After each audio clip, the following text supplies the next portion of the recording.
Welcome to a Wednesday sermon. Oh, let's just have a look at that. Lovely. Whilst everyone's getting under their feet under the table, what's Amali talking about now? And Tocker 69 and those sausages. Oh, let me tell you, I'm not a fan of sausage. Ask Philip Schofield. And some people are saying, oh, yes, I do like a Cumberland. Well, if Sir Keir Starmer is worried about sausages, does his wife eat pork? Because that's the majority of sausages sold in the UK. Pork sausages. Anyway, we'll get onto that in just a little while. Obvs. Welcome to Live 113. 2 a week, blimey. So just thought I'd say welcome to everyone. Good evening, everyone. I've got Hawkstone Lager. It's very nice and very pricey. Lauren, yeah, utter wrong. And you'll be a bit squiffy by the time we get to the end of this live. Make sure that you make room for everyone that needs to get into the pews. We don't want any pews wars. Again this week, Stuart said, what about pork? Now, wrong with pork. In fact, it is so special. There's nothing better than a little belly pork with some crackling on top. In fact, it is so revered in my house that we have a special implement that we keep across the hearth, across the fire, across the chimney breast. It's called my pork sword. There is a replica pork sword across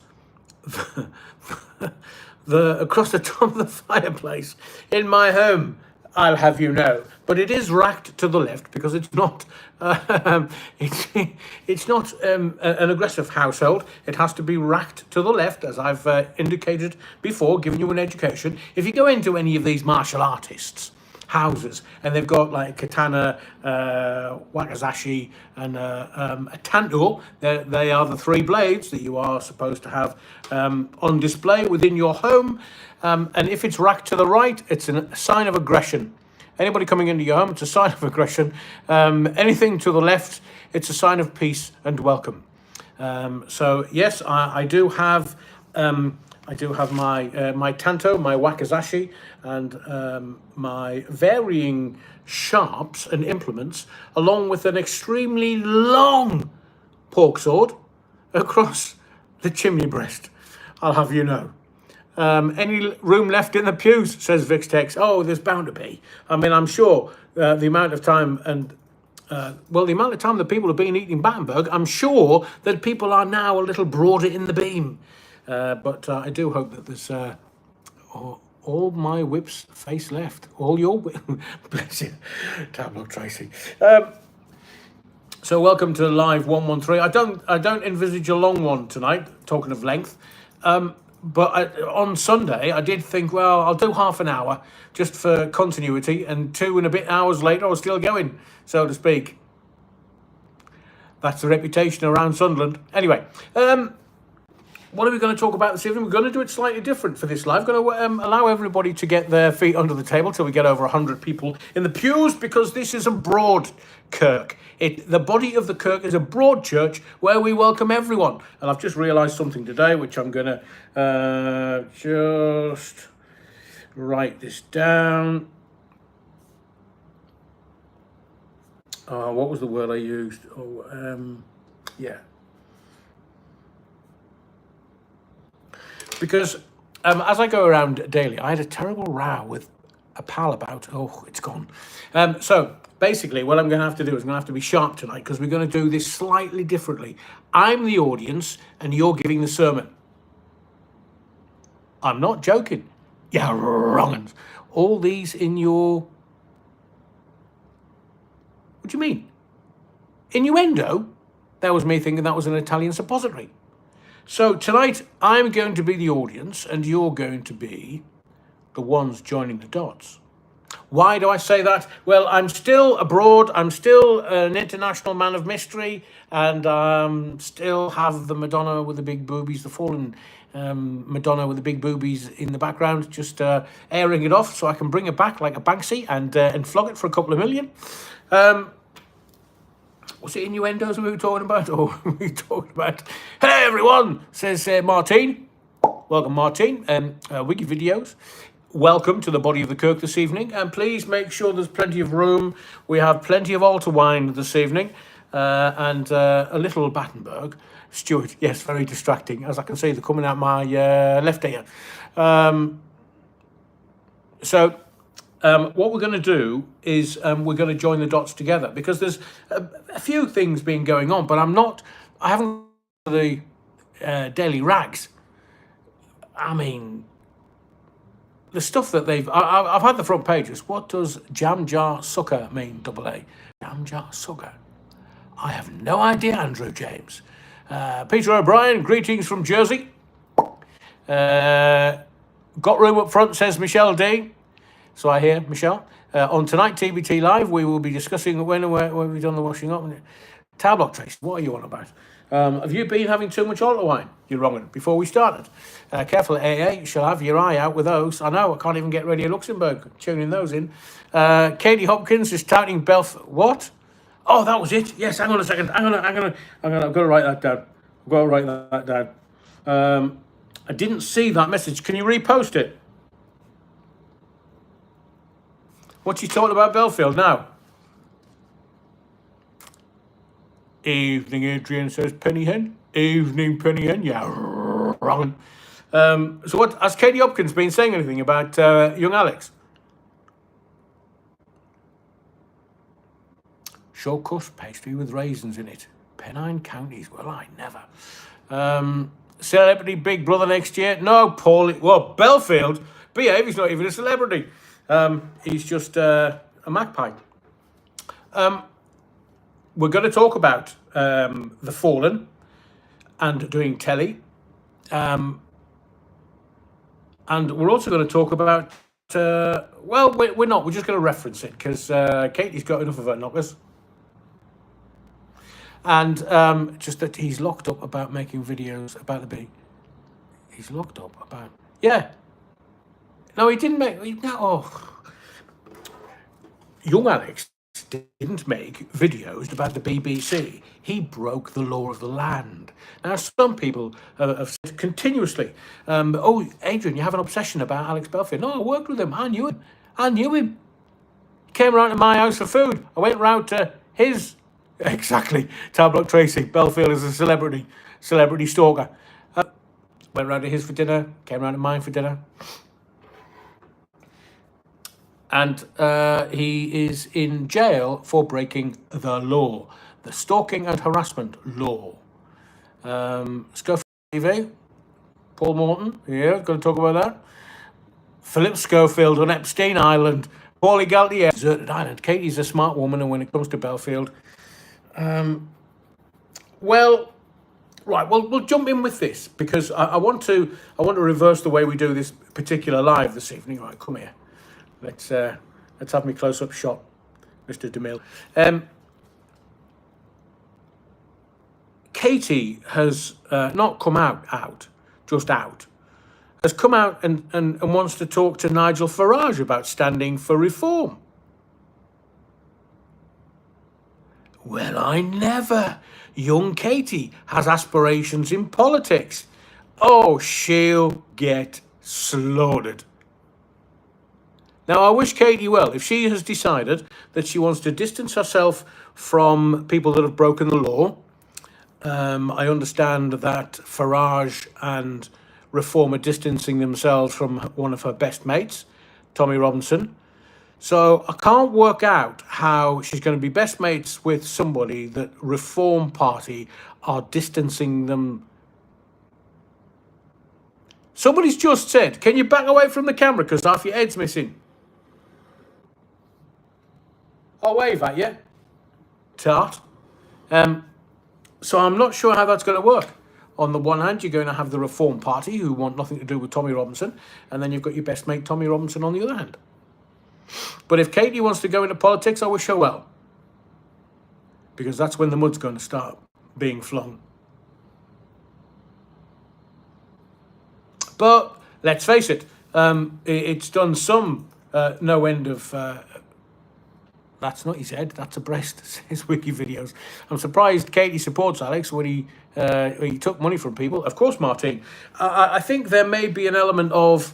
now, if she decides to go back on stage with Alex, that's down to Katie's decision and her manager, Mark.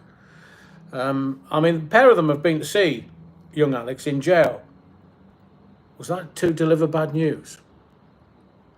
So we'll get to June, and I hardly ever mention Alex now because I think most of what I need to say has already been said. But I will say this. Somebody said to me, how can you say when Alex Belfield's being released from prison, it's privileged information? No, you dimwit, caring, understanding 90s type. It's really easy. He got sentenced on September the 16th. He gets released one day before. Not on the day, one day before. So it doesn't take Einstein to work it out. I'm not suggesting I'm Einstein. I'm just suggesting that I can see through caring, understanding 90s types. It's really simple. And here's the other thing.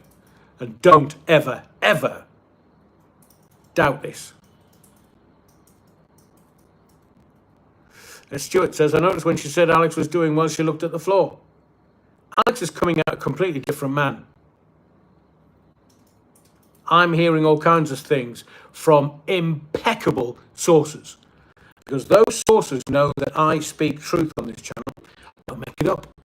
I can tell you about Alex because he was a personal friend of mine. Not anymore. I don't hang around with people that break laws. I don't hang around with people who have friendships with people that actually did things to friends of mine that shouldn't have been done. Stuart says, I trust you completely. That's what I've had to do. I've had to build a trust for 2 years. Newty Brown says the audio's a bit iffy. Always. The Bluetooth is not on. Checked it before I went live. So it should be okay. Have you got Bluetooth switched on? No. The Bovril. No. Terrible sound tonight, Adrian. Just me. Oh, a few people saying that. So buffering. Well, yeah. Thanks, Viv. That'll be down to the shite Wi-Fi. You can't, these camel shaggers, they don't have Wi-Fi. Normally send it out by carrier, pigeon post. My days of watching Alex Belfield are over, says Stuart. Well, to be fair to Alex, I've said this many, many, many, many times. There are very few of us that he was trusted to put an arm around him and say, enough, Alex. No, Stephen, it's not your phone. It's possibly mine and or being out abroad outside of the European Union that's doing it. How many hotels in France would you get those free? And I have said this to you before. Hang on. Has Jeremy Vine been pulled off? Channel 5. The pause was for comedy effect, you're wrong. Maybe nobody other than the victims knew what he was doing. Well, I knew what he was doing, Stuart, because the victims told me. Well, some of them. Some of them are close friends. Rusty Mouse, I've turned it off. It's definitely not on. It's not on. It's probably the Wi-Fi. I shall endeavour to keep going. Are you Pork Adrian? You're crackling. Very good. Napoleon blown apart. Very good. Did you hear the introduction? I am a big fan of belly pork and the crackling. To such an extent, I do have my own special dedicated implement that stays on the breast of my chimney in the living room. My pork sword hangs there. Well, I can say it's well hung. My well-hung pork sword is over the breast of the chimney, and I only get it out every now and again. It's an age thing.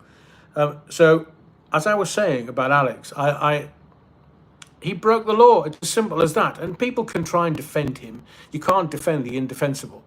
But I just wish that there are very few people where he would have trusted to tell him the truth and to tell him that maybe he needed to do something else, but it was too far gone. It was years in the making, and well, I hope that he's seen the error of his ways. I hope that he's been introduced to himself by the system, because that's what the system aims to do. Get you halfway through your all these people who support him online, yet nobody was at the court. Interesting. It is, Stuart. It is. They're all. Don't you know that this is one person with all these multiple profiles? Yeah, that's life. Actor Chris Searle died at the age of 81. Met Chris, BBC. While I was in the BBC, anyway. Sad to hear, because he was one of the stalwarts of That's Life, and he did other bits of telly and radio. But as I was saying about Alex, you are meant to meet yourself halfway through your time inside. And if you don't, did he ever find his friend Karen the landlady? Oh no! Wonder how much benefit she got from knowing young Alex. And he's not coming out because, he's done half of his term, so that's it. She's in Spain, apparently, Paulie. Paulie Galtieri, I thought she was in Nottingham. Oh, yes, Chris did Micro Live as well. Yeah, Pennine. No, I understand she was in Nottingham for quite a while after leaving the Lamley. A bit odd, really. Prince the dog from That's Life. Sausages in the field. You see, you're ahead of the game. I was going to mention that. We will get to that in just a little while. Was it Prince the dog? And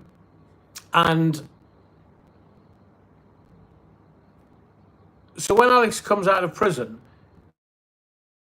he's still got 3 years on license. So let me explain briefly what that is. If you transcend any of the conditions of your license, you go back in jail and you serve the full term. Now, it means that the Bad Wolf Project, Karen the landlady, is running a bar in Spain. Is there any truth that the Lamley was used for washing money? You can say that, but I can't possibly comment. Will he be the same? Stuart says, will he be the same person coming out of prison? No. No. Because from what I hear, he's not having a great time inside. Now, prison is not meant to be a holiday camp. It's not meant to be like going on a cruise either.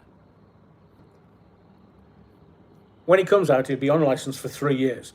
If he breaches any of doing YouTube against Stephen Holt, yeah, no, he won't. Part of his conditions might be that he's not allowed online, that he's not allowed to do what he did to harass and stalk the 8 victims in the court case. So and there was another 2. I was in Nottingham Magistrates Court for another curtailment, shall we say, and that was awarded to 2 other people. So actually, there are 10 victims in this case, and 10 have legal protection now. But if he comes out and breaches any of these conditions, and only those conditions can only be ratified by the system, and if the system goes, no, you've been a bit of an arse, here, have this, then he's just going to have to abide by them, if that means staying offline. And also, think about this. Being online has changed quite dramatically. The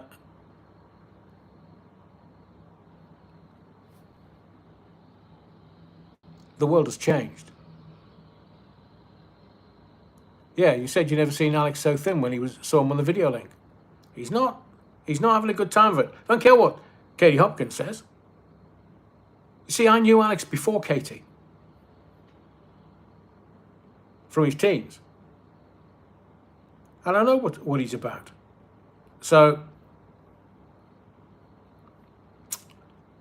I think his life will have changed. Society has changed in the 2 and a bit years he's been in already, so soon my life, oy vey.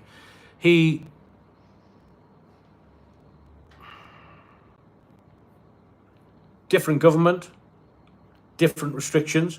Remember, the online safety bill has been sort of rescinded for the moment because the Labour Party want to make it more stringent. And remember, Sir Keir Starmer, we'll get to him in a moment, said today that he wants the government to have more control over people's lives. That'll be the taxes then, that'll be less benefits, and it'll be the online safety bill. And I'll guarantee you this. So this will join what we were talking about with Alex and what we're now going to evolve into talking about tonight. It is simply this. You can't have 20 million profiles online. So it's going to get to the point where you're going to use your real name for your YouTube profiles. Because everybody's going to have a YouTube channel. It's going to have to be that way for all your social media platforms, because the government will want to know what you're doing, what you're saying, who with and who to.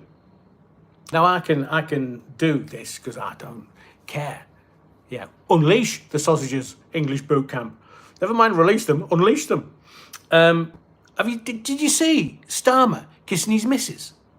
I mean, it's like the 15-year-old who suddenly got his first girlfriend and went.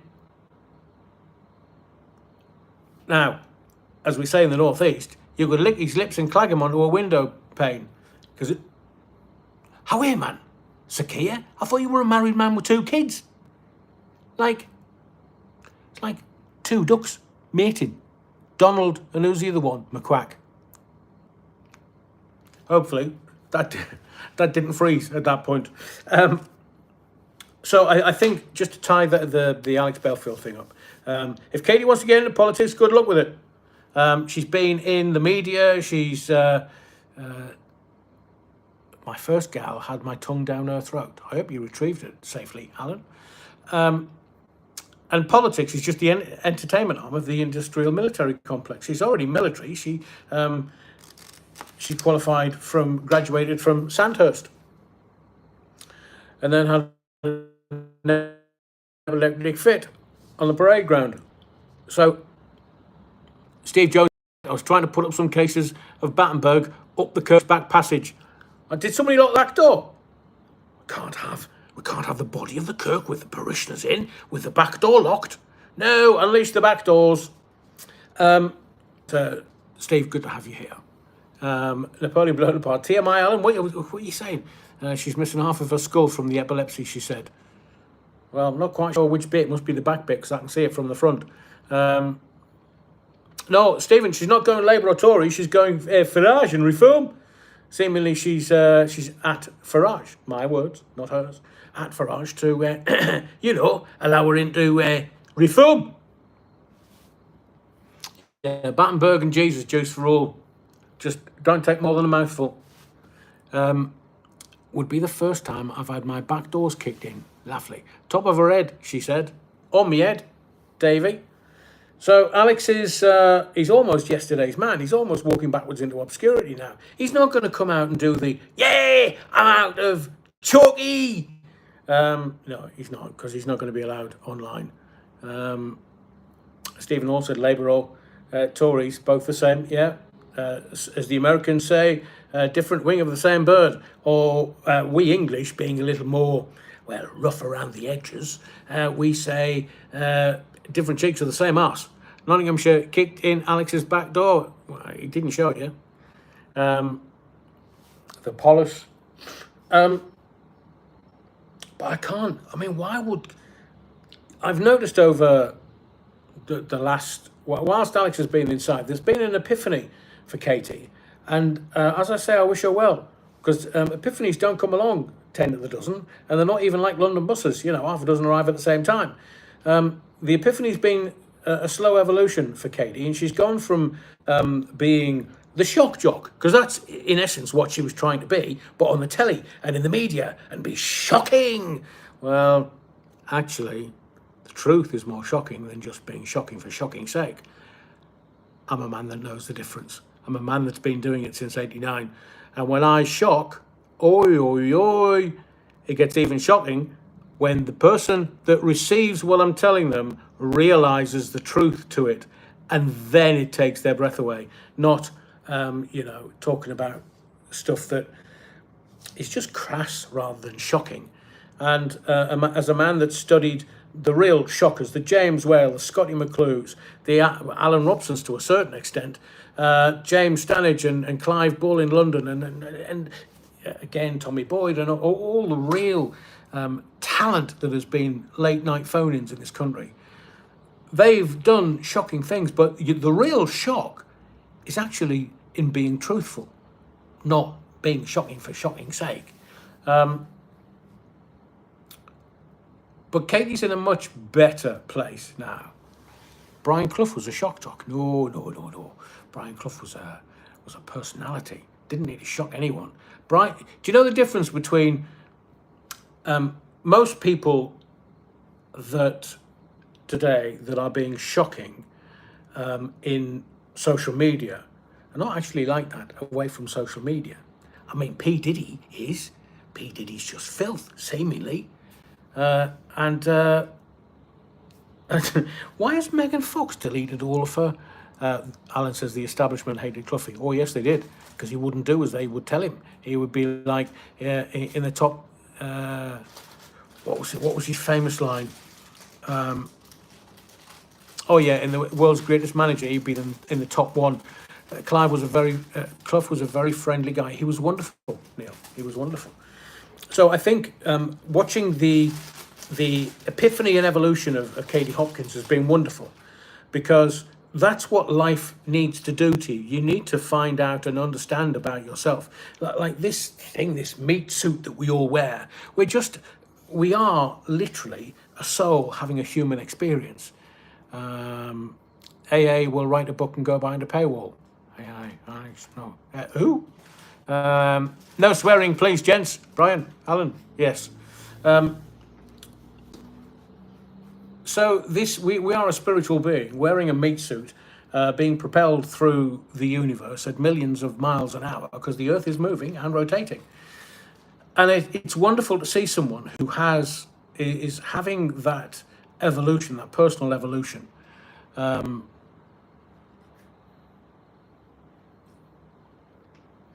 I do hope she doesn't fall into her usual ways. She's working on comedy and her humour, and I think it's wonderful. Some of the stuff is really funny, and I hope that she goes from stage and from strength to strength to strength. But getting involved in politics, man, oh man, they're evil. If you want to go and play with evil, go and play with evil. But don't expect it to end nicely. It's only ever going to end in tears. And I think there's going to be a lot of people around reform, because they recognise that reform and Nigel Farage are going to be the next Prime Minister and are going to be the next government of this country. Because if you look at politics, the Tories are done, they're dead, they're finished, they're over. That can be trusted, in my view, and I'm sure you hold your own view. So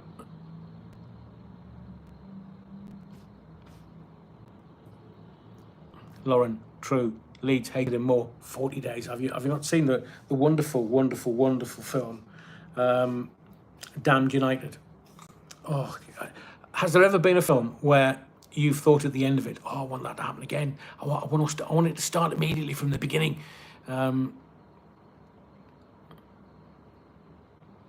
Politics is a cesspit, according to Stephen Hall. We all know that, and anybody willingly going into that. I mean, I know. Look, Saddam Hussein was trained at Sandhurst. So was Prince Harry. Look what happened to him. Timothy Spall played Peter Taylor. Yeah, and it was.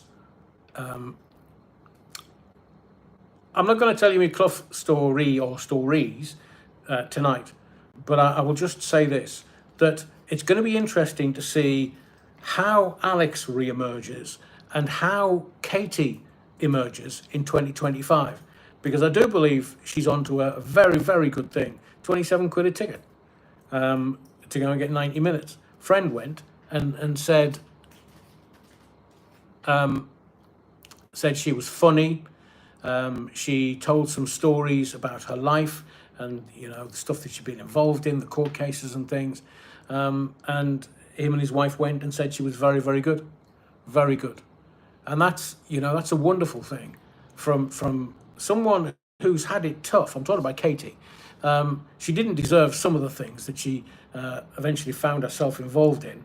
So I'm hoping now that for the next couple of years, before she stands, if she does stand for reform, she makes enough money to be financially independent for the rest of her life, doesn't have to do work anything again. And then if she wants to go into politics, then I hope she does well. But politics, man. Who would? Clough did so much for Derby County and Notts Forest. Of course he did. I was told a story by Larry Lloyd, who sadly passed away a few months ago, when I was working with him at Century, and Larry said that Cloughy had gone to Forest, and the kit man didn't even have as much as a washing machine. And the club couldn't afford a washing machine for the kit man. So Cloughy went out and did an interview with one of the dailies, one of the newspapers, one of the red tops, and came back with a wad of money, gave it to the kit man, and said, right, go and buy yourself a washing machine. And just in that one story, that encapsulates, for me, Brian Clough. He didn't have to do the interview, but he did the interview to benefit the club, to benefit the players, and to benefit the kit man who didn't have a washer to wash the kit. And the money he got for the interview, he gave to the kit man and said, go and buy yourself a washing machine. That right there. I mean, how many Premiership managers can you name today that would do that? I mean, I know the Premiership's awash with money, but we're talking, blimey, nearly 50 years ago for Brian Clough managing Nottingham Forest. Wonderful story. Wonderful. BBC DJ dead, aged 40 with rare form of cancer. Yeah, it's all coming out. It's all coming out. Anyway, so what we're going to do tonight, and most people are here now, and before I go any further, smash the likes, you wrong'un. When Katie stated she was young, you didn't have enough life. Now Katie shows so much warmth. I agree. It's wonderful how she's evolved. And this is not me being condescending by any stretch of the imagination, because we've both worked for the same radio station. She'll get my talent and abilities if she can find them with a microscope. And she'll know that this game's not easy. Being a radio presenter, a talk show host is not easy. But she did it with aplomb. Thank you, Amalia. Clock watcher, you're wrong. Got any stories about Barry Fry? Yeah. Cloughy should have run the UK PLC better than the Lib Lab. Have you met Katie? Have you met Hopkins, Adrian? No. I was at LBC before her. Happy to say hello anytime, because I hold no ill to anyone, because it comes back tenfold. Let me tell you. So no, if I bump into her, I'll buy her a G&T or a beer or whatever she wants, and her hubby manager Mark. But I do think that, sort of rounding this part of the live off, I do believe that politics is going to have such a bumpy ride. I don't think Labour's going to last. I think Labour's only got one term. That's what, because look, they're 2.5 months in, and look at the pan shite they're in. So Labour's done. It's finished. We've had them for over 100 years. We thought they were the party of the workers. No, they're not. They're just out for themselves. All of them. They're all corrupt. All of them, in my view, of course.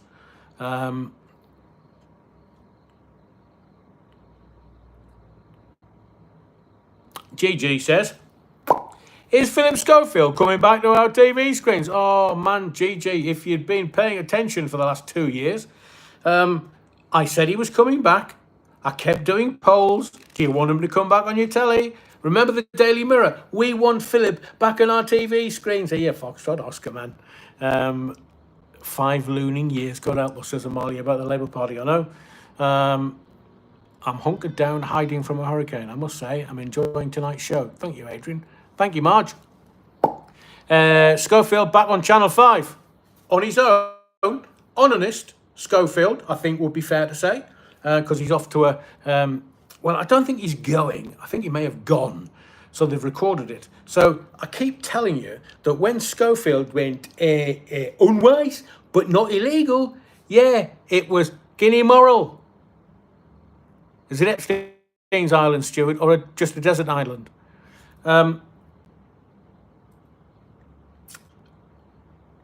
the reason why people... Okay, right. We'll do a poll now. Before we get into the meat of this particular piece and conversation. Labour hasn't represented the working class for many years. Yeah, ask Tony Blair. Schofield, the daft arse. Or Playtime Thursdays. Spitting Image outed Philip Schofield years before he got found out. I agree with Paulie. I mean, I've said to you before, my boss at Radio Tees, as it was, and I'm not identifying them, told me that he liked to have a dance with the boys. That was 1985. And I won't go into the detail that was given to me, but it was, I mean, this is a man that was running a radio station. And he told me, categorically. And for me personally, it was more shocking when Philip Schofield got married. Because, I mean, I don't care what people do, their particular predilection. But don't tell me you're Arthur when actually you're Martha. So, because there's no integrity in that. There's no integrity in presenting yourself one way to the parishioners in the body of the kirk when actually it's just all a lie. Just a lie. Why live a lie? Just, and look, it's 2024 now, nobody cares. Except the viewing public who've decided that actually you can't be trusted. You can't, because you lied. You lied to your wife.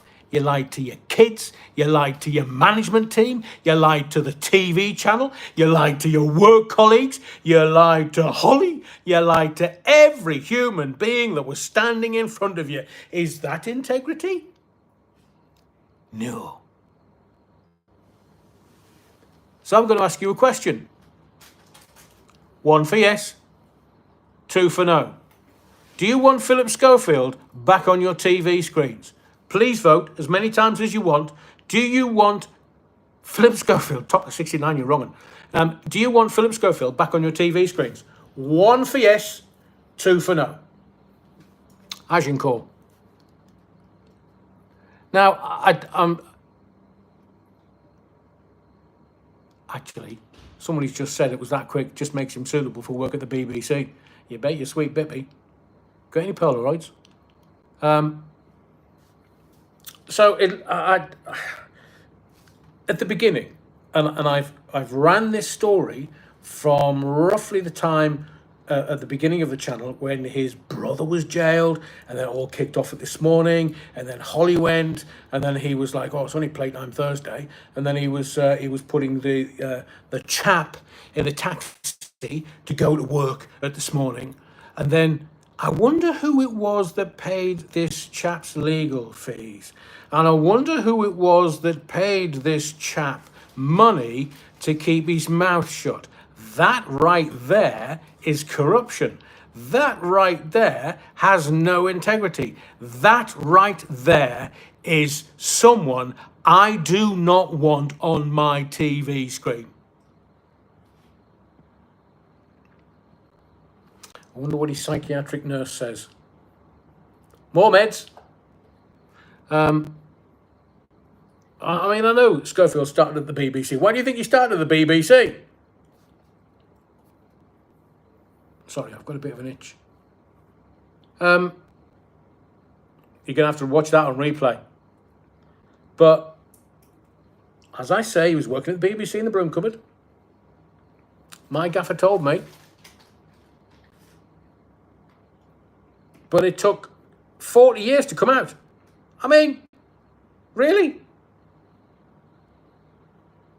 Didn't take Rock Hudson that long to come out. And he was a proper movie star. So this is how it works. So he hires, he manages a reputation manager, so to speak. All right, well, the broom covered my arse.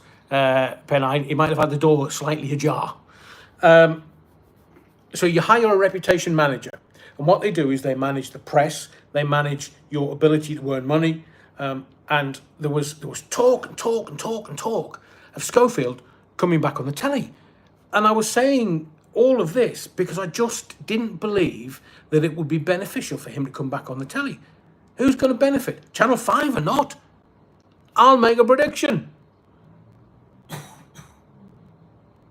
It's all about the viewing figures. Now, if anybody starts running a campaign to say, don't watch Philip Schofield, I wonder what would happen. But I believe that when the trust is broken between, I don't know, Ugly Fizzog here and an audience, then people are just going to go, no. I mean, we can reference Alex Belfield if you want, and or Schofield, and or Hugh Edwards. In fact, well, Hugh Edwards pleaded guilty. So we'll use him as an example, because it's not sub judice. When he broke the trust of the audience, it didn't matter what he had done, kind of. It didn't matter what he was trying to do. Once the trust is broken, you're done professionally. You're done. There is no way back. And Hugh Edwards trying to get back on the telly, no, he's a convicted sex offender. And I'm going to have to be moderate in my words. I'm going to maybe have to use some kind of code for you, simply because I talked about Hugh Edwards and what he'd done and who he was and how he did it, and it was demonetized by YouTube. Unacceptable. Edwards will never be able to show his face in public again, says Stuart. Yeah, but we've all got the Polaroids of his arse, so, you know, face, arse, same thing. I'm not a goldfish. I am a free man, feck Scove, says Napoleon blown apart. So what they do is they manage his reputation or anybody's reputation, and they'll feed the press pictures of him walking his growler.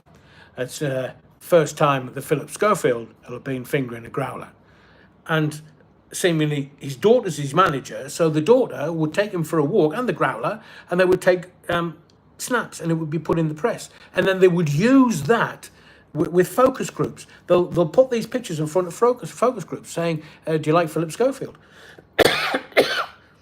Who knows what the focus groups will have said. But millions will have been spent on this. Millions. To get him back into the public eye. So he can get back onto TV. And these are not stupid people. Puppets of the Weferati. Follow the money. Of course, Des Ashton. And all the way along, Schofield's team, his reputational manager, his PR, his management, daughter, whomever, would have been looking at getting the right vehicle. That will have been the word that they used. Getting the right vehicle for Philip to get back onto TV. Now, he couldn't have done anything with the BBC. Nothing. He couldn't do anything with ITV because he lied about shagging boys to the ITV. No, it didn't happen. Didn't happen. Unwise, but not illegal. No, of course it's not illegal. It was 2022. But ITV trusting him again? Give your head a wobble. Don't be silly. They've had enough of him and all the stuff that he brings. Philip still owns his own production company, Fistral Productions. Scove did a runner, so to speak. Says Newkie Brown. So BBC and ITV won't touch him. Channel 4, well, if this Channel 5 vehicle is the initial foray back into TV to see how the viewing figures go, if it tanks, he might get another run or opportunity or vehicle. A bit like Michael Barrymore. In fact, I can remember Rolf Harris doing a swimming instruction videos for the BBC. Remember that? Michael Barrymore should have had a word with Rolf Harris before he snuffed it. Barrymore wasn't a great swimmer, was he? So Barrymore did Celebrity Big Brother. Didn't do very well. And Barrymore's never going to be on the TV again. Now, as odious as I personally think he is, and feels sick and want to heave every time he's on TV, he was a very talented man, a superstar in British TV. I remember Barrymore from Strike Good Looking. Yeah, great. I mean, a talent. And he was much loved by the British public, much loved. But at the point where Stuart Lubbock died in his swimming pool. Woof. The trust evaporated and was eviscerated immediately. Stephen Hall says, I can recall the Rolf Harris swimming videos. Me too. I've seen Rolf Harris's nipples. I'm never going to wipe those from my eyes. Anyway, who let Rolf Harris in a swimming pool with a load of kids? The BBC. So you've got Schofield, who is as disliked, and I'll use that term lightly, by the British public because of the trust that he broke. So as I say, all the way through this, so they got all the team together to work on him, to work on his reputation and his image. You can't change the image, so you've got to work on the reputation first. So the way they worked on the reputation was unwise but not illegal. He didn't go for interview before the inquiry, refused. Now, how does that work then? And his reputational manager, it was a very, very, very special company that did that. Very special. Shall we talk about Ex-News of the World, people? Shall we? The newspaper that was closed down so that they didn't have to answer to... how many phones did you hack then?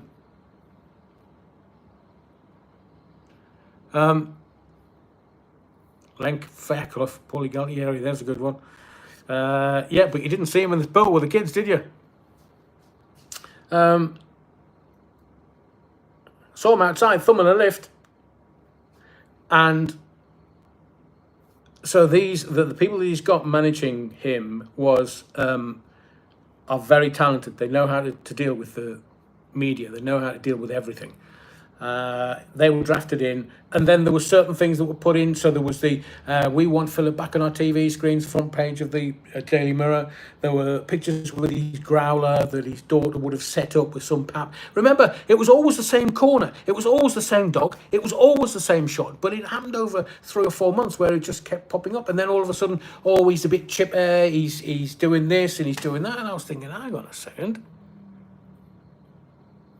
Why is he in a happy mood? He was suicidal, according to him.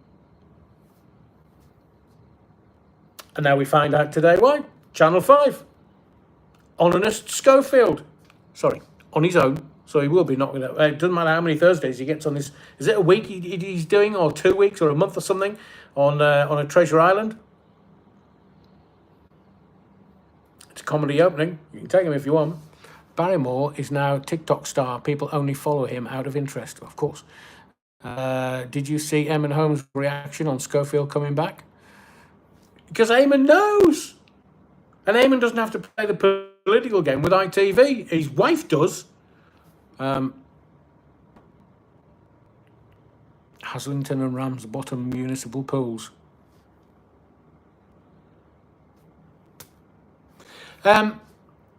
So over the last 18 months, I've been sort of teasing you with, is he coming back? Is he coming back? Is he coming back? I was going to say, is he coming? But, that would be TMI.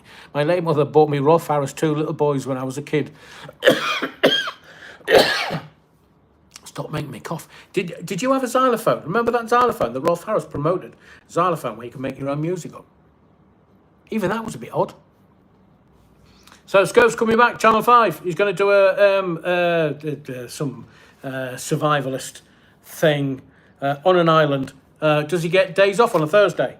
And it looks like that you, my audience, the parishioners of this particular body of the Kirk,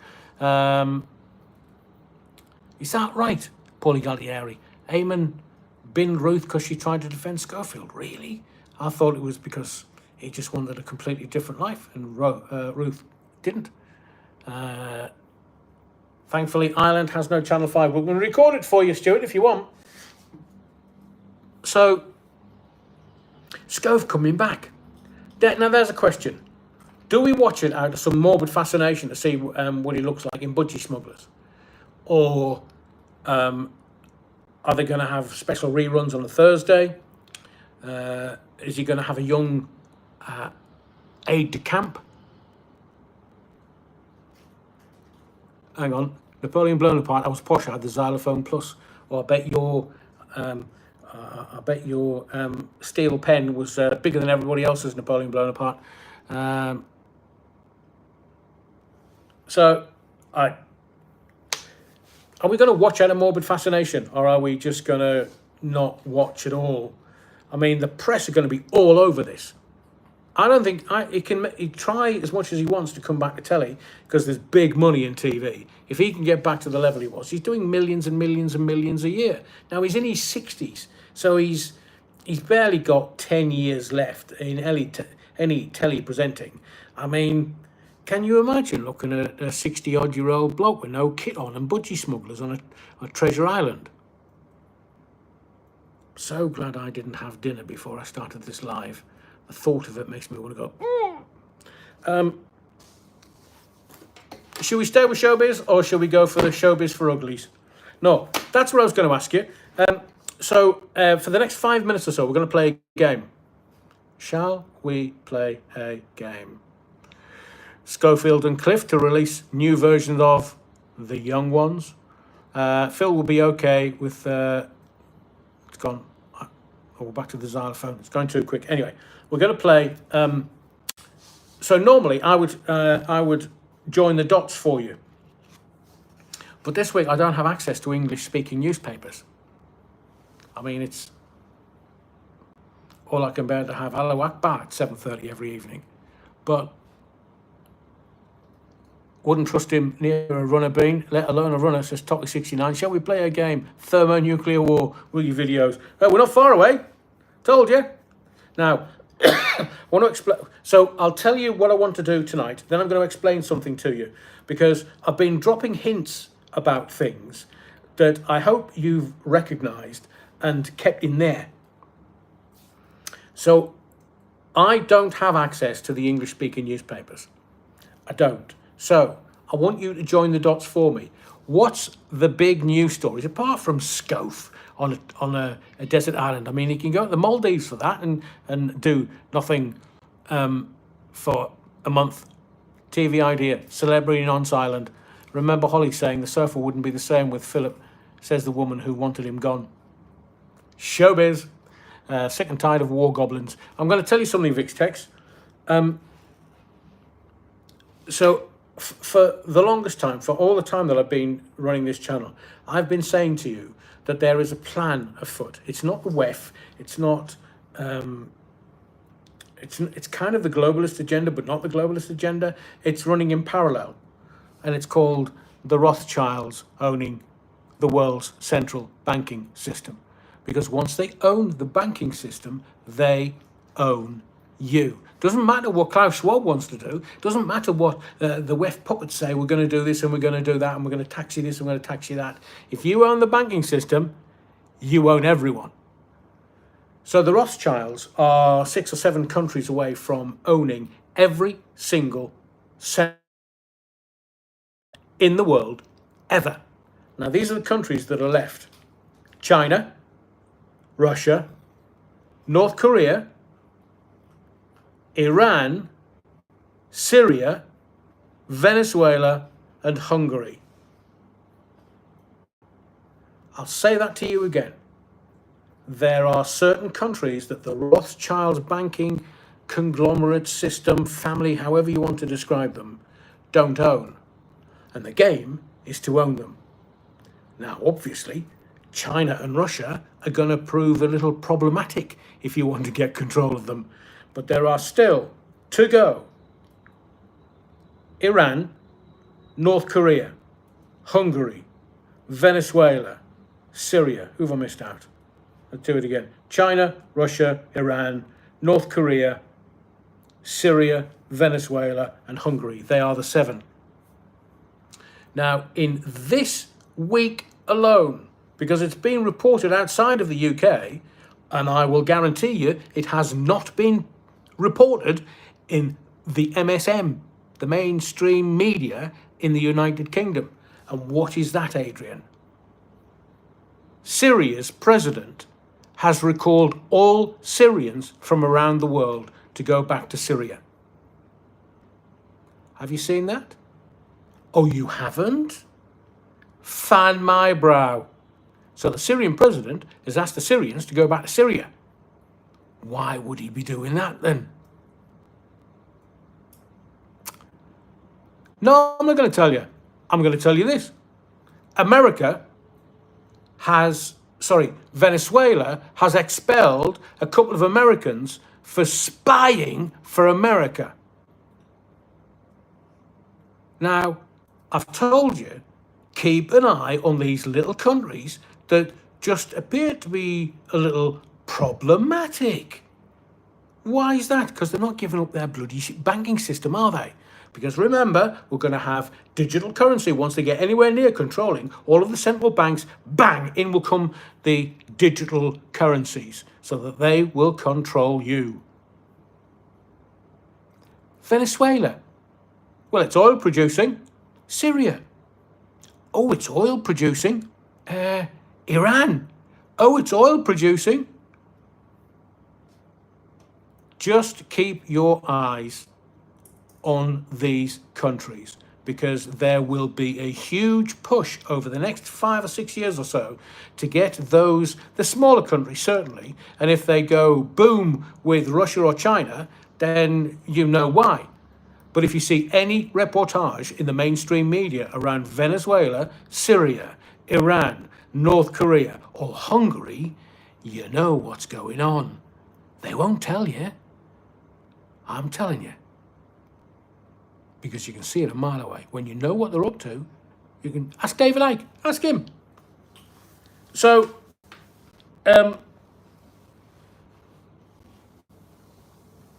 something came to me today, because evidently you're not going to be giving me, I'm going to be honest, haven't used cash since 2020. I know, Stuart, but that was the whole game. Did you not get it? The reason why they said, or you can use up to £30 and you can tap your card up to £30 maximum, then you've got to stick your card back in and use your PIN. And oh, fan my brow, all of a sudden people are getting jibber-jabbered and nobody can leave the house. And, well, you can just tap your way up to £100 now. Why did they do that then? Make it more convenient for you. But don't you get that's what they do? They offer you a solution to something that was never a problem in the first place. So you get a solution to something that doesn't actually exist. And you go, brilliant, brilliant, I can use up to £100. So this is what I worked out today. And it's partly because of these clowns in the Pink Palace in London. Do you know that the communists, including Sir Keir Jewish Starmer, they're bloody atheists. All communists don't believe in God. They're atheists. So if you look at the Labour Party, they're all bloody communists. They don't believe in God except God himself, who's running the bloody party. Now, the conversations he has with his missus over the dinner table must be fascinating. How does he get away with that? I've no clue either. Should we get to him? Because there are a few evil men around this planet. P. Diddy for one. Joe Biden, well, he just keeps shitting his pants. But let's talk about corruption. Stuart says, I'd love to be a fly on the wall during those conversations. Me too. They wouldn't allow it, though. So I understand from somebody that... So before I get to that, I need to go back and make this point. So if we have a political system that seemingly is a two-tier political system, where, like in America, you have the Reds and the Blues, and, oh, fan my brow, you have Reds and Blues in the UK. You have left and right wing, and, oh, fan my brow, you have left and right wing in the UK. Well, let me tell you something. The Democrats and or the Labour Party seemingly are all bloody atheists. Why are you making that point, Adrian? Because the Tories and the Republicans seemingly are all pro-Christian. Because over the last few days, Russell Brand has been spouting some utter shite. Evening, Russell, mate. You had an epiphany as well? Well, I was baptised in the Thames. By whom? Man of the cloth, or were you touching cloth? Oh, the head of the Scouts. He's not the head of the Scouts. He's just a very naughty boy. And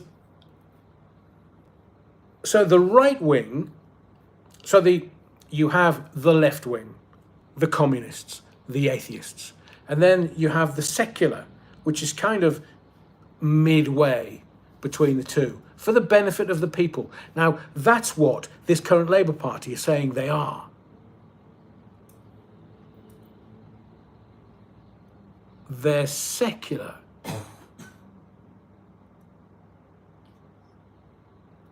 Evening, Gabby. Gabby, you still on the channel?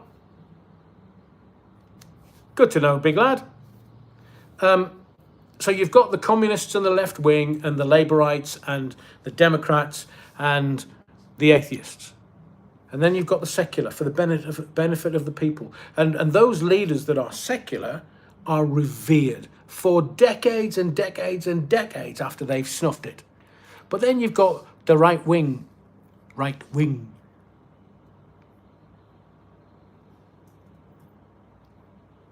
Pennine counties have no respect for life than a vacuum, and nature abhors a vacuum. So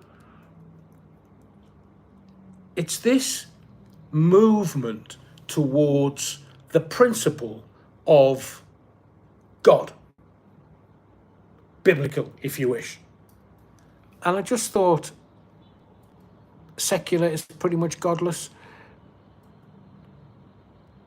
Russell Brand's dad was another toolmaker. Expert toolmaker, from what I can gather. Because I've said to you before, and it's in the book, it's in the Bible. Don't take my word for it. It's in the bloody Bible. In the Bible, in the book of Galatians, chapter 4, verses 18 to 22, I think it is. The Bible states categorically that Abraham, Ishmael were allegory. I'll explain it. They didn't exist. It's a story, made up, allegory. It's a made up story. But you know what that means? If Abraham didn't exist, the Abrahamic religions don't exist. You know who they are, don't you? I'll leave it with you. So the tool the other day, Brand, says, oh, I'm really loving Galatians. Incendiary, Russell, mate, incendiary. These people don't know what they're talking about. The Bovril, Islam is false then. Correct. There's no such thing. The Abrahamic religions don't exist because Abraham and Ishmael are merely allegory. They're a made-up story. And these people, even Donald Trump and Russell Brand, and oh, hallelujah, hallelujah. How to win shite, man. I've expelled brighter stuff than that. It's like pick and choose. Like, oh, I've decided that's a cherry, so I'll pick that and I'll say that because it makes me look clever. Now, it was only a year ago he believed he was a fractal of the ineffable, having an experience of consciousness.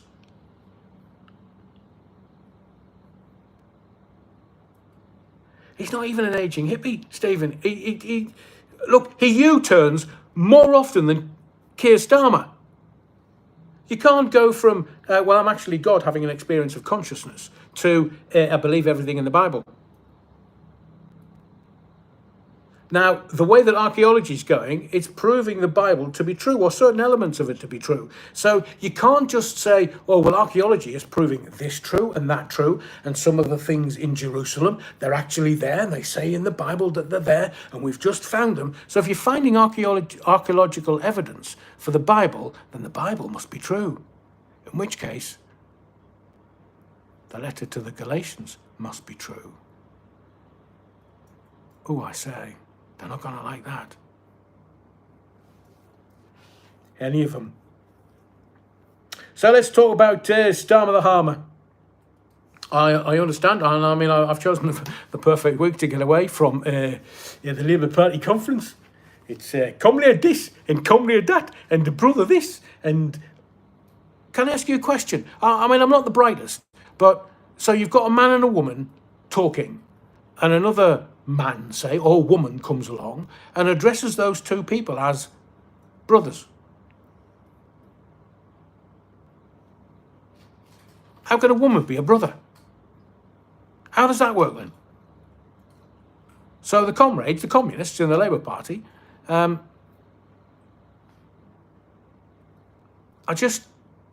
can't, what the hell are they doing? I know that they're atheists. I know that they are communists and call everybody comrade and brother. But how are you, man? Well, can you not think of a different word? Sister, like. Does that not make sense? A woman? Why don't you call her sister rather than brother? Exactly, Des. Falsus in uno, falsus in omnibus. That's why I quote it all the time. Can't get rid of it. I mean, the Catholic Church tried, but you know that the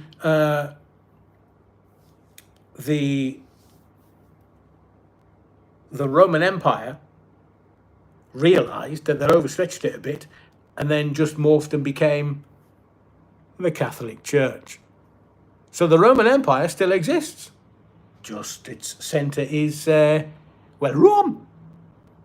Well, Vatican City, to be fair, and Vatican City is its own country with its own army. You try telling the Pope that, chief paedophile. Tell me I'm wrong. So, you've got all these shenanigans, and what is the one thing that brings down emperors? Corruption. Et tu, Brutus. What about kings? Well, if you look at some of the French kings, they've been brought down by their greed.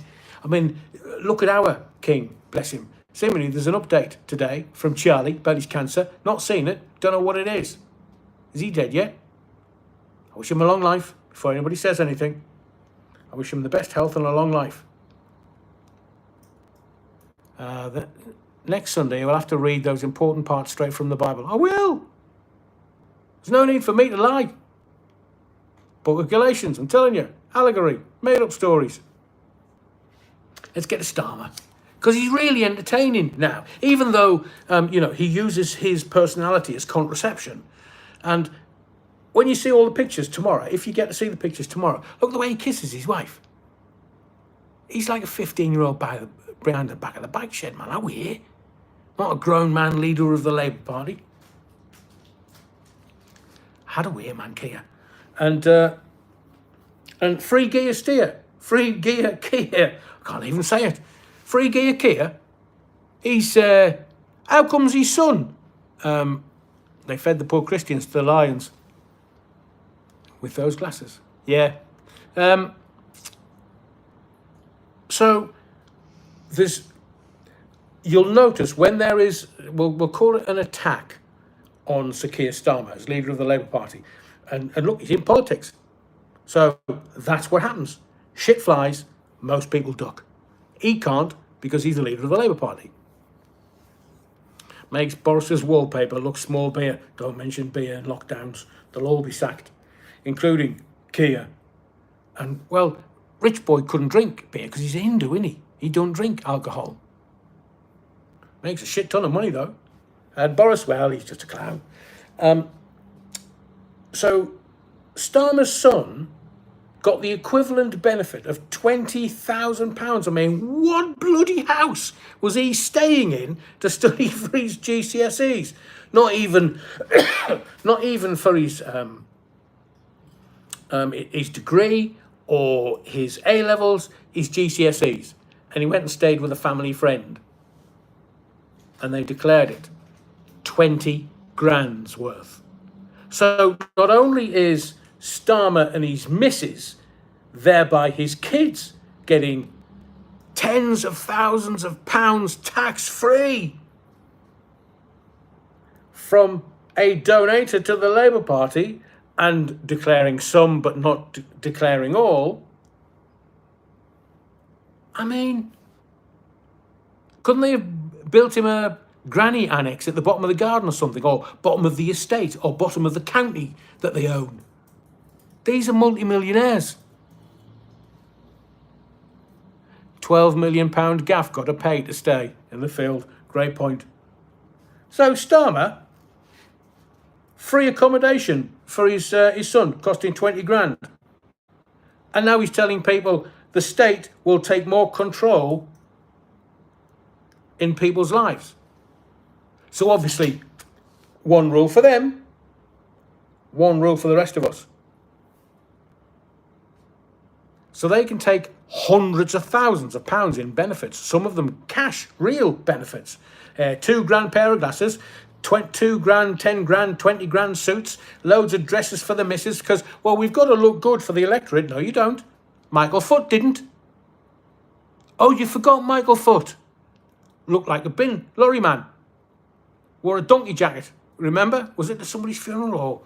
But Michael Foot, an insane brain, a great brain, but just didn't look good. So the Labour Party have learned that, because Michael Foot should have been Prime Minister. You can't remember? You're not that old? Scruff bag Foot. I mean, can you imagine us saying that about Starmer and his missus? I mean, I'm no fashionista, but have you seen Angela Rayner recently? Who's her dresser? Stevie Wonder. I mean, the colours are horrible. I mean, I know she's a ginger. And Albert Steptoe, cenotaph, laying the wreath. It'll be a killer. But she's wearing these loose trouser suits.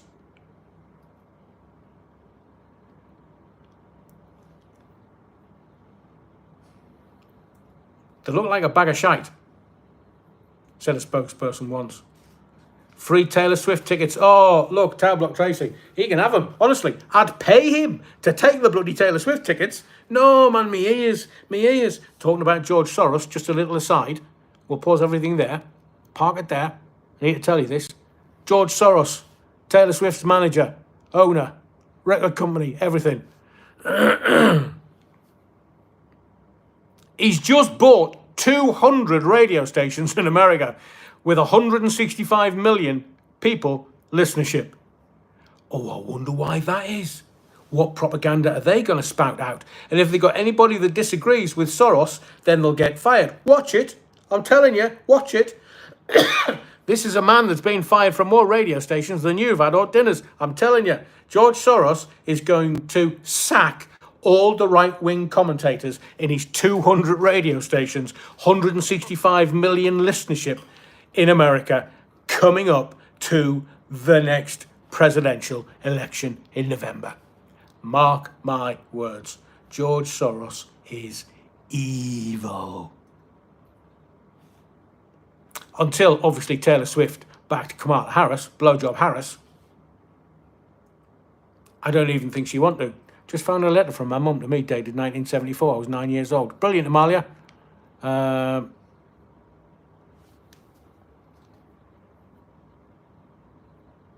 Yeah, we've already got the lefty BBC radio all over the UK. Oh, they don't allow the right wing. No. You have to... Look, the BBC is just a propaganda arm of the government.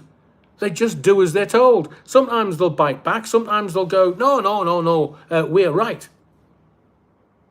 And the government says, do as you're bloody told or we'll pull your funding. Every 10 years.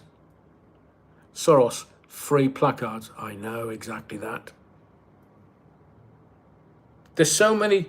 I mean, nowadays, when I was young, if you were a millionaire, you were massively rich. Millionaire! Whoa! Now, what's $1 million?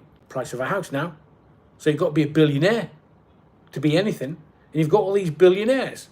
What? Gates, Soros, Obama, young Barry, Big Mike.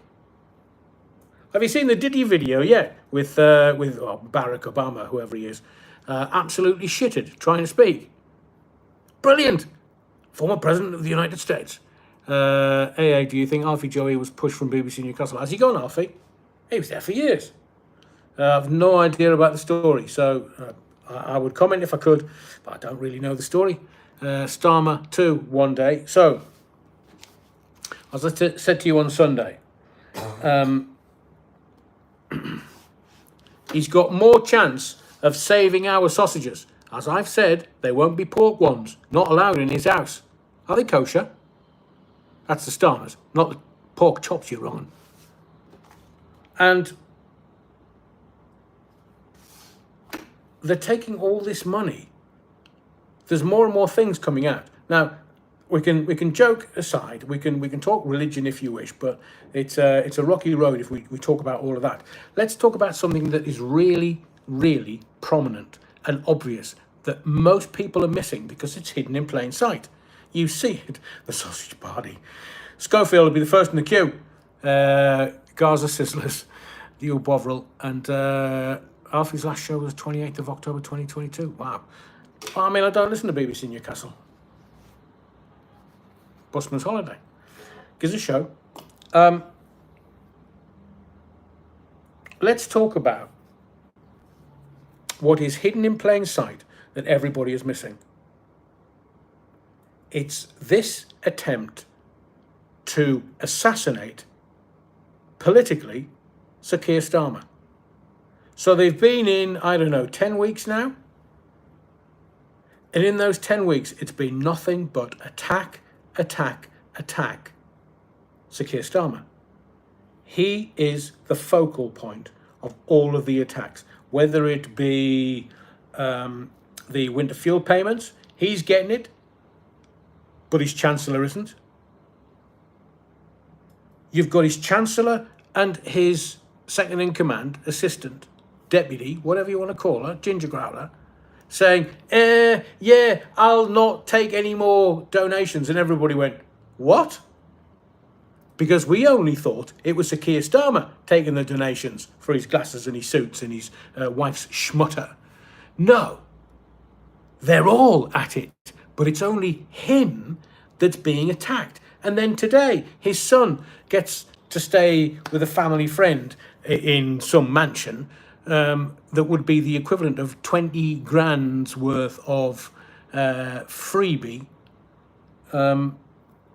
accommodation. But it's not Ginger Growler. How many houses? Rayner? And then Reeves? Just wait for the budget. It's all going to kick off, and they've got to be careful. So again, as well as Galatians and the Bible, what I will do is I will set out what I believe they're going to do to grabbing back the 22 million in the black hole. And the black hole, 9 million of that black hole was used to give pay rises to the junior doctors and the train drivers. So the 9 billion actually was used for the people that the Labour Party benefited from, the unions, of course. But just look at what is happening with Starmer. It's a political assassination. You're not taking JFK out with a bullet. You're taking Starmer out by killing his reputation. As I've said to you, I've watched the man for years, and as far as I'm concerned, he uses his personality as contraception. And why at the end of his little bit of the Labour Party conference would you stand there and kiss your missus in front of everybody? It's like watching your granny and granddad swapping tongues, tonsil hockey in front of the family. No, it's uncalled for and it's not very nice. I mean, it's like jumping on your granddad's. No, I won't say that. So it's just... No, man. They're supposed to be politicians. These people are supposed to be leaders. Wait, did we ever see Tony Blair and Sherry kiss? I mean, she took showers with other women. So, you know, the stories abounded. But we've got... What are Starmer's wives? Oh, you're all going at it now. But as far as I'm concerned, Starmer and his missus shouldn't be playing tonsil hockey on stage in front of the nation. It's just not right. It's not done. And no, I always felt uncomfortable when my grandparents were playing tonsil hockey in front of me. It was like, oh, pack it in, man. Get a room. Oh, you've got one. It's your house. Right, okay. I want to talk about Fayed very quickly. Because, again, I was only going to do half an hour, 90 minutes later. So Fayed, I've explained to you tonight that the BBC are merely the propaganda arm of the government. Who took showers with who? I missed that bit. What do you mean, you Bovril? Didn't you? Carol, Was it? Google it. Carol Kaplan. That's off the top of my head. I might have the spelling wrong. In the field, Starmer is being lined up as the fall guy, but he's too dim to notice. I know, I've told you. He uses his personality as contraception. So, and the fact to tell him to smile. I mean, can I just ask a question? Why did he have to be told to smile? Because he had a dildo up his arse? Or back to P. Diddy again? Or Philip Schofield? Or Hugh Edwards? Former Q, lads. I mean... So, Carol Kaplan was... how can I put this delicately and the right side of legally? She was an assistant. An assistant to Sherry Blair. And it was all over the newspapers. They were taking showers together.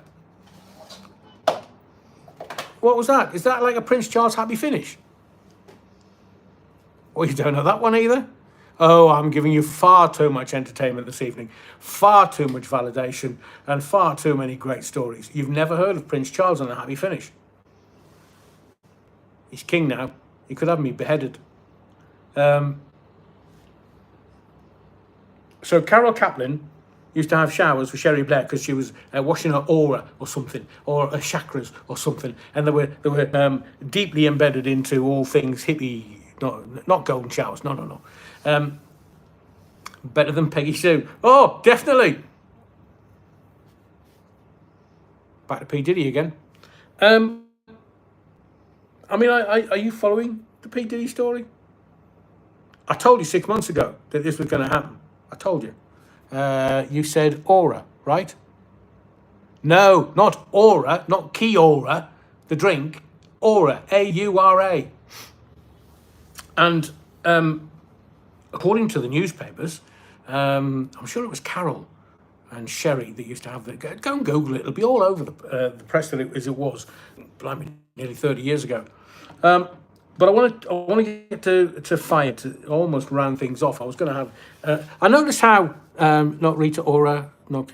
Rita Ora, the wrong 'un, who decided to rent a restaurant during lockdown when me and you were getting sick of seeing everybody else in the house. Rita Ora hired a restaurant for her 30th and had a bash.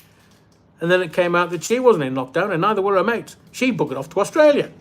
She's only come back and got her fun bags out for everybody to have a look at, thinking that will get her sort of being liked by people.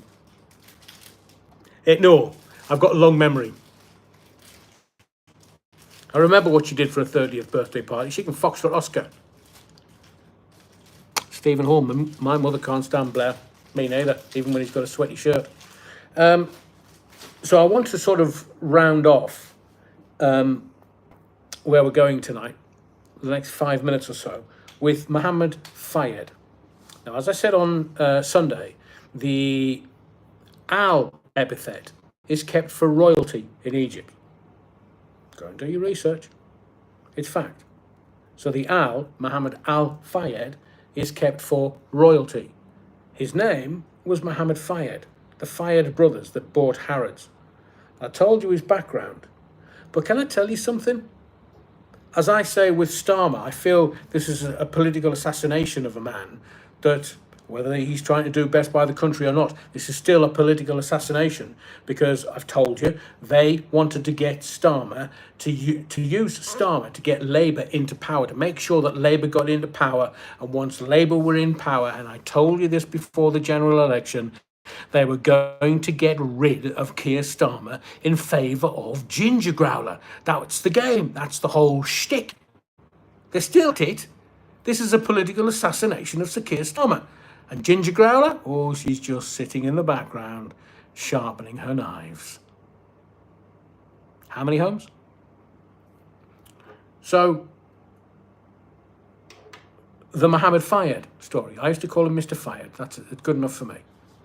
And I will say this to you again. He was always a funny gentleman with me. There was never anything inappropriate. He didn't fancy blokes. He's not one of these deviants that used to go to Hampstead Heath wearing a motorcycle helmet so nobody could see who you were while they were sucking your cock. Oh, TMI? Google it. Doubt you're going to find that. Ooh, who would it be that would wear a motorcycle helmet whilst cottaging on Hampstead Heath, Adrian? Loads of them. And so Fayed was obviously into women. And this story is not a new story. It's not. It's an old story that they've been trying to get into the press for decades. And every time you see these two barristers, they're always coming out with more sensationalist headlines. More sensationalist headlines. What do they say? It's the worst case of corporate sexual abuse in the world ever. That's today's. The weekend, it was, he's as bad as Savile, Weinstein, and who was the other one? It was three of them. Now, I've told you before, he wasn't as bad as Savile. Savile had over 500 victims. One was an 8-year-old child that he raped on BBC property. Yeah, Harris, Weinstein, and Savile. All of them were at it. Now, firstly, I believe that the BBC are conveniently using this to eviscerate any mention of Hugh Edwards out of the mainstream media. But I will also tell you this. Fayed, the story, the lone wolf. Why have they come out and done it now when he's dead? When the police twice said it was NFA, no further action. It went across the CPS desk, and have you noticed how Starmer is paddling furiously to say, never went across my desk, I had no knowledge. Wasn't me, Epstein. Thank you, Vivian. Starmer said, the head of the CPS, want nothing to do with me. Didn't come across my desk. Didn't go file 13 on my desk. Really? How are we to know? But I will tell you this. This feels like a BBC witch hunt. It's a very easy story to maintain. Now, the story broke Thursday last week. Panorama. Cyril Smith, nobody outed him either. That would have been easy to do. He moved quite slowly, being a big, fat, tubby lard arse. Deviant. He's dead. Can't libel a dead person. Can't slander a dead person. Yes, Kathy, I agree with you. Oh, the newspapers, when certain people kind of shuffle off this mortal coil, the newspapers are going to be full of it. Not for a couple of days, not for a couple of weeks. The stories will come out by the filthy thousand. Months. I mean, my new mother-in-law, when I first met her, the new Mrs. Allen said to me, oh yeah, she's a big so-and-so fan. So me being a gobshite, I was like, oh, I understand you like so-and-so. Oof. Have you heard the stories?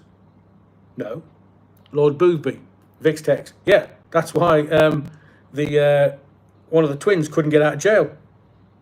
That's why I had to spend the rest of his life in jail. Lord Boothby. Oof. Filth. In my view, it's just my view. And Article 10 of the European Convention for Human Rights, I'm allowed it. So Fayed, it feels like a witch hunt of sorts by the BBC, but I can't work out why. Unless, of course, it's to eviscerate any coverage of Hugh Edwards. And it's not... There's no criminal activity in this story. None. Because it's already been to the CBS twice. And they said NFA, no further action. The police have had their peepers on the cases, and they've passed it to the CBS, and the police have gone, no prosecution. So if there's no illegality here, why has this story come out now? And why are the BBC continuing with it? Just doesn't make sense to you or me, I'm sure. But I'll say this, there's no criminality, but there could be a civil case. Oh, you see, always follow the money. Always. It's all about the Benjamins. Look at Mr. Smith versus the post office. 500 sub-postmasters who sued the post office and got £48 million in compensation. How much did the Legal Eagles get? 32 million. So those 500 people who were the victims got half as much as the lawyers and barristers. It's legalised extortion. That's all the barristers and the lawyers and the solicitors, however you want to call them. I just call them filth. It's legalised extortion. That's who they are. Any integrity in being a barrister or a solicitor had a win shite. There isn't any. 32 million against 16 million for the victims. So now you've got, in my view, and it's my personal view, that this story is an old story that they've tried to promulgate for over 20 odd years. In fact, like when I was working for Fayed within the Harrods organisation, I've told you about me meeting his head of security. Didn't do anything to me. Some people were scared of him. Not me. And some of the girls, their stories goes back over 25 years. Some of it is before I joined Harrods back in 96. So why the BBC pushing this now? Is it the civil case? Are we going to have it in a couple of days? Well, hang on, where are we? Wednesday live. So it'll mean that we're going to be Friday. Normally Friday is where you get rid of big stories, or you turbocharge them on a Friday so they hit the Sundays, and then on the Monday it's the biggest story of the weekend. Is it going to be that? Oh, Kitty will have a full year's worth of front pages, Paulie. So here's the whole point of me talking about this. Dearest BBC, why don't you release what you know about Hugh Edwards? Why don't you release what you know about Hugh Edwards' time within the BBC? What is it, dearest anti-BBC, that you are hiding from the general population? Me, the great unwashed. What is it that you're not telling us? I already know. What about the Newsnight investigation into Hugh Edwards that was squashed from the very highest level? So how cough. Because I believe that this Fayed story is a non-story. Some people will get a lot of money out of it, and I'm not talking the victims. But please, dearest Andy, tell us, what do the staff at the BBC know about Hugh Edwards that you're not allowing them to say? Do you think they'll ever tell us? No wonder people don't want to pay their licence fee anymore. No, I'm suggesting either way, because I'm a good, upstanding member of the community. Stephen Hall says the BBC being full of nonsense for decades. Jim will fix it was enough evidence to be needed. So keep an eye on the Fayed story, because I believe it's a non-story. I believe this is an old story that's just been rehashed and brought out for what reason?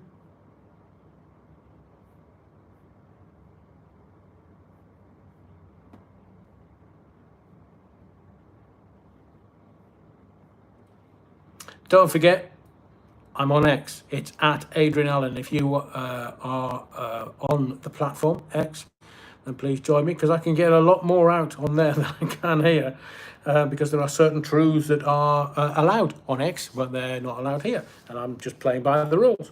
So if you are on X, please join me, subscribe on X. Yeah, in the field. Look over here, look over there. Oh, did you see that? I'm telling you.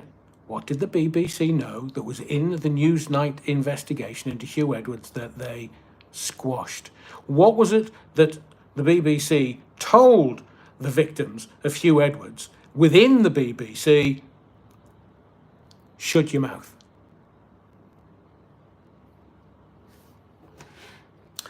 Thank you for being here tonight for the Wednesday sermon. We'll do another sermon this coming Sunday, 8 p.m, as always. Welcome to the Body of the Kirk from 8 p.m. I will have my sermon ready to deliver.